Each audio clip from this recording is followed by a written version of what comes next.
Hi hello வணக்கம், இது உங்கள் சிவி ஜோன். சொல்லணும் எப்படி இருக்கீங்க? இன்றைக்கி பற்றின தரமான சம்பவம். கமருதீனுக்கு ஒரு சரியான மாஸ் கிளாப்ஸ் வந்துச்சு, சூப்பராக இருந்துச்சு. அதை பற்றி தான் பேச போகிறோம். அதுக்கு முன்னாடி பார்க்குற எல்லாரும் நம்மளோட சேனலை சப்ஸ்கிரைப் பண்ணிட்டு பாருங்கள், லைக் பண்ணுங்கள், கமெண்ட் பண்ணுங்கள், ஷேர் பண்ணுங்கள், அந்த ஹைப்பையும் தட்டி விடுங்க. போவாங்க அந்த வீடியோக்குள்ளே போகலாம். ஸோ இன்றைக்கி கமருதீனுக்கு சூப்பரான கிளாப்ஸ் வந்துச்சு ஆடியன்ஸ் சைட்லேருந்து.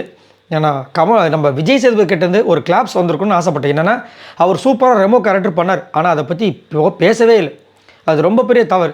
ஏன்னா விஜய் பார்வதியை பாராட்டினார், நம்ம விக்ரமை பாராட்டினார். அதே மாதிரி அதை விட எனக்கு தெரிஞ்சு பெஸ்ட்டாக பண்ணது நம்ம கமருதீன். சண்டை போடும்போது கூட அந்த வாய்ஸை வந்து இது பண்ணிகிட்டே இருந்தார். பட் அவர் ஏன் பாராட்டலைன்றது எனக்கு சுத்தமாக இதுவே இல்லை. ஏன்னா அவர் பாராட்டிருக்கணும் கண்டிப்பாக. ஏன்னா அதுக்கு உரித்தான ஒரு நபர்.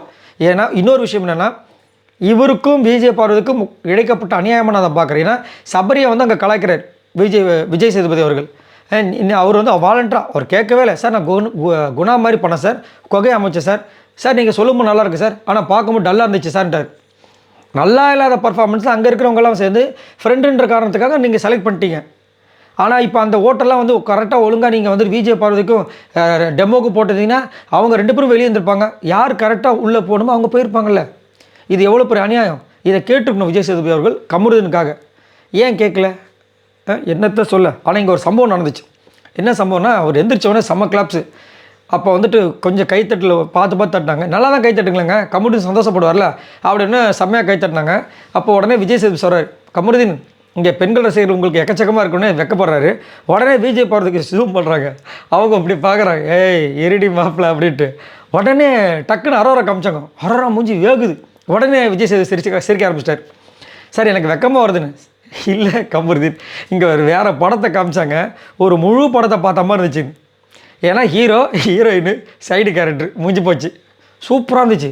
ஏன்னா இவர் சொன்னவன், அதாவது ஹஸ்பண்ட் ஒய்ஃபு சைடில் வந்துட்டு ஒரு சில கேரக்டரில் வரல, அந்த மாதிரி இருந்துச்சு.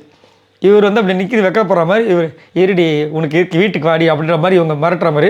உடனே சைடில் அவங்கள காமிக்கிறாங்க. அப்படி டென்ஷனாகி பார்க்குற மாதிரி செம்ம சிரிப்பு வந்துச்சு. அதுக்கப்புறம் வந்து சரி இந்த ட்ரெஸ்ஸு போட்டப்போ உங்களுக்கு எப்படி ஃபீல் இருந்துச்சு? மாப்பிள்ளை மாதிரி, ஐயோ இந்த ஆள் வர சரியில்லைப்பா அப்படின்னு சொல்லிட்டு ஒரு பக்கம் சிரிச்சிட்டு இருந்தார். அதுலேயும் மாப்பிள்ளை தானே, சரி கல்யாண வீட்டுக்கு போகிற மாதிரி இருந்துச்சு சார். சரி கல்யாண வீட்டுக்கு தான் போகிறீங்க, ஆனால் கல்யாணத்தில் நீங்கள் தான் மாப்பிள்ளை இல்லை? ஆமாம் சார், உட்காருங்க அப்படின்ட்டாங்க. செம்மையாக இருந்துச்சு. செம்மையாக ஒரு ஹாப்பியாக இருந்த ஒரு மூமெண்ட்டு கமருதீனுக்கு நடந்தது இது ஒன்று மட்டும்தான். மற்றபடி அந்த கிளாப்ஸ் வந்திருக்கணும் அவரோட ரெமோ கெட்டப்புக்காக. ஏன்னா நான் ரொம்ப ஆசைப்பட்டேன். அங்கே தான் வந்துட்டு நீதி கிடைக்கலையே, விஜய் சேதுபதி கிட்டையாவது நீதி கிடைக்குமான்னு பார்த்தேன், பட் கிடைக்கல. சரி, இதை பற்றி உங்களோட கருத்துக்களை சொல்லுங்கள். பாய் நண்பர்களே.